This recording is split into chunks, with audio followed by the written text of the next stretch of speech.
Friends, இந்த வெண்டைக்காய் மோர் குழம்பு பாருங்களா, பார்க்க எவ்வளோ ஒரு சூப்பராக இருக்குது. டேஸ்ட்டும் அந்தளவுக்கு சூப்பராக இருக்கும்.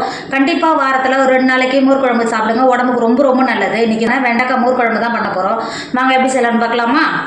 Hi friends, welcome to Kerala சமையல். இன்னைக்கு கேரளா சமையலில் வெண்டைக்காய் மோர் குழம்பு தான் பண்ண போகிறோம். வாங்க எப்படி செய்யலான்னு பார்க்கலாம். மோர் குழம்பு பண்ணுறதுக்கு ஒரு மிக்சர் வச்சுக்கோங்க. இதில் 250 கிராம் கப்பில் 3/4 கப்பு தேங்காய் நல்லா துருவி எடுத்து வச்சுருக்கேன். இப்போ உள்ள சேர்த்துக்கோங்க. அது கூடவே 1 டேபிள் ஸ்பூன் ஜீரகம் சேர்த்துக்கோங்க. அது கூடவே ஒரு 1/4 கப்பு தண்ணி சேர்த்துக்கோங்க. தண்ணி சேர்த்து கொடுத்துட்டு மிக்ஸி மூடி நல்லா பேஸ்ட் பார்த்து நல்லா அரைச்சி எடுத்துக்கோங்க. நம்ம அரைச்சி எடுத்தது இந்த அளவு இருக்கணும். பார்த்தீங்களா, பேஸ்ட் பார்த்து பார்த்தீங்களா, இந்த அளவு இருக்கணும். இப்போ இதை மாற்றி வச்சுக்கோங்க. மோர் குழம்பு பண்ணுறதுக்கு அடுப்பில் ஒரு சட்டி வச்சுருக்கேன். இதில் 1 டேபிள் ஸ்பூன் தேங்காய் எண்ணெய் சேர்த்துக்கோங்க. தேங்காய் எண்ணெய் சேர்த்து பண்ணும்போது இதோட டேஸ்ட் இன்னும் நல்லா சூப்பராக இருக்கும். சேர்த்து கொடுத்துக்கோங்க. எண்ணெய் சேர்த்து எண்ணெய் நல்லா சூடாகிடுச்சு. 10 வெண்டைக்காயை நல்லா கழுவிட்டு காட்டன் துணி போட்டு தொடச்சிட்டு கட் பண்ணி வச்சுருக்கேன். இப்போ உள்ள சேர்த்து கொடுத்துக்கோங்க. வெண்டைக்காய் சேர்த்து கொடுத்துட்டு நல்லா வதக்கி எடுத்துக்கோங்க.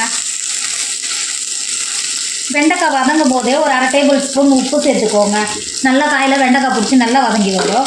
சேர்த்துட்டு நல்லா கலந்து கொடுத்து நல்லா வதக்கிக்கோங்க. இப்போ பாருங்கள், வெண்டைக்காய் நல்லா வதங்கி எந்த அளவுக்கு நல்லா வெந்து வந்துருக்கு பாருங்கள். இந்த நேரத்துக்கு வெண்டைக்காய் நல்லா சாஃப்டாக இருக்குது. இப்போ இது வெளில எடுத்துக்கோங்க. இப்போ அதே சட்டியில் 1 டேபிள் ஸ்பூன் தேங்காய் எண்ணெய் சேர்த்துக்கோங்க. எண்ணெய் சேர்த்து எண்ணெய் நல்லா சூடாகிடுச்சு. 1/2 டேபிள் ஸ்பூன் கடுகு சேர்த்துக்கோங்க. கூடவே 2 காஞ்ச மிளகாய் உடச்சி சேர்த்துக்கோங்க. நெய்யாக இருக்கிறதுனால 1 டேபிள் ஸ்பூன் சேர்த்துக்கிறேன். நீங்கள் எண்ணெயாக இருந்தால் 2 டேபிள் ஸ்பூன் சேர்த்துக்கோங்க. கடுகு பொரிஞ்சு காஞ்ச மிளகாய் நல்லா வறுந்து வந்துருச்சு. 5 பல்லு பூண்டை பொடியாக கட் பண்ணி வச்சுருக்கேன். கட் பண்ணி வச்சுருக்கேன், உள்ள சேர்த்துக்கோங்க. கூடவே ஒரு துண்டு இஞ்சியை நீல வாக்கில் கட் பண்ணி வச்சுருக்கேன், அதை உள்ள சேர்த்துக்கோங்க.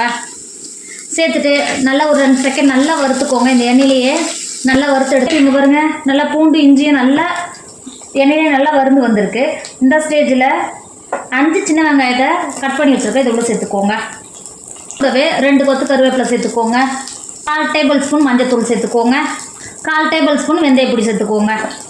அது கூடவே பெருங்காய பொடி ஒரு 1/4 டேபிள் ஸ்பூன் சேர்த்துக்கோங்க. சேர்த்துட்டு நல்லா பொன்னிறமாக வரைக்கும் வெங்காயத்தை நல்லா வதக்கிக்கோங்க. இப்போ பாருங்கள், சின்ன வெங்காயம் எந்த அளவுக்கு நல்லா வறுந்து வந்துருக்கு பார்த்தீங்களா, இங்கே பாருங்கள். இப்போ இந்த ஸ்டேஜில் நம்ம முன்னாடியே அரைச்சி எடுத்து வச்சோம்ல தேங்காய் பேஸ்ட், அதுக்குள்ளே சேர்த்துக்கோங்க. சேர்த்து கொடுத்துட்டு அது கூடவே உங்களுக்கு எந்த அளவுக்கு குழம்புக்கு தண்ணி வேணுமோ அதை சேர்த்துக்கோங்க. நான் அந்த மிக்ஸி சார் கழுவிட்டு அதுக்குள்ளே சேர்த்துக்கிட்டேன். சேர்த்துட்டு நல்லா கலந்து கொடுத்துக்கோங்க. அளவுக்கு நல்லா கலந்து எடுத்துகிட்டு இந்த ஸ்டேஜில் உப்பு ஏதாவது கம்மியாக இருந்தால் சேர்த்துக்கோங்க. நான் 1/2 டேபிள் ஸ்பூன் உப்பு சேர்த்துக்கிறேன். நம்ம முன்னாடியே வறுத்து எடுத்து வச்சுருக்கோம்ல வெண்டைக்காயும் சேர்த்து கொடுத்துக்கோங்க. சேர்த்துட்டு மூடி லோ ஃப்ளேமில் வச்சு ஒரு 5 செகண்ட் மட்டும் கொதிக்க விடுங்க. இப்போ பாருங்கள், லைட்டாக கொதிக்க ஆரம்பிச்சிருக்குங்களா, இங்கே பாருங்கள் சைடெல்லாம் லைட்டாக கொதிக்க ஆரம்பிச்சிருக்கு. இந்த அளவுக்கு கொதிச்சாவே போதும். வெண்டைக்காய் ஏற்கனவே நம்ம நல்லா வேக வச்சு தான் எடுத்து வச்சுருக்கோம். இப்போ 1/2 கப்பு தயிரை எடுத்து வச்சுருக்கோம். இது மாதிரி ஸ்பூனோ இல்லை விஸ்கோ இல்லை நம்ம மிக்ஸில் இருக்குது பார்த்தீங்களா, அதுலேயே நல்லா இது மாதிரி அடித்து எடுத்துக்கோங்க. நீங்கள் எடுக்கிற தயிர் நல்லா கெட்டியாக இருக்கணும். பார்த்தீங்களா, இந்த மாதிரி நல்லா ஸ்மூத்தாக அடித்து எடுத்துக்கோங்க. இப்போ இந்த தயிரை சேர்த்து கொடுத்துக்கோங்க. தயிர் சேர்த்துட்டு நல்லா கலந்து கொடுத்துக்கோங்க. தயிர் சேர்த்துட்டு கொடுத்துட்டு கொதிக்கணும்னு அவசியம் கிடையாது. இப்போ இறக்கிக்கோங்க. இப்போ பாருங்கள், நம்ம வெண்டைக்காய் மோர் குழம்பு எவ்வளோ ஒரு சூப்பராக இருக்குது பார்த்தீங்களா. டேஸ்ட்டும் அந்தளவுக்கு சூப்பராக இருக்கும். இது கூட நீங்கள் உருளைக்கிழங்கு, அப்பளம், இந்த வாழைக்காய் பொரியல் இது மாதிரிலாம் வச்சு சாப்பிடும்போது இதோட டேஸ்ட் அந்தளவுக்கு சூப்பராக இருக்கும். வெண்டைக்காவும் உடம்புக்கு ரொம்ப ரொம்ப நல்லது. கண்டிப்பாக வாரத்தில் ஒரு 3 நாளாவது மோர் குழம்பு வச்சு சாப்பிடுங்க, உடம்புக்கு ரொம்ப ரொம்ப நல்லது. என்னோடய வீடியோ உங்களுக்கு பிடிச்சிருந்தா உங்கள் ஃப்ரெண்டு உங்கள் ஃபேமிலிக்கு ஷேர் பண்ணுங்கள். மறக்காமல் கேரளா சமையலை சப்ஸ்கிரைப் பண்ணிக்கோங்க. தேங்க்யூ.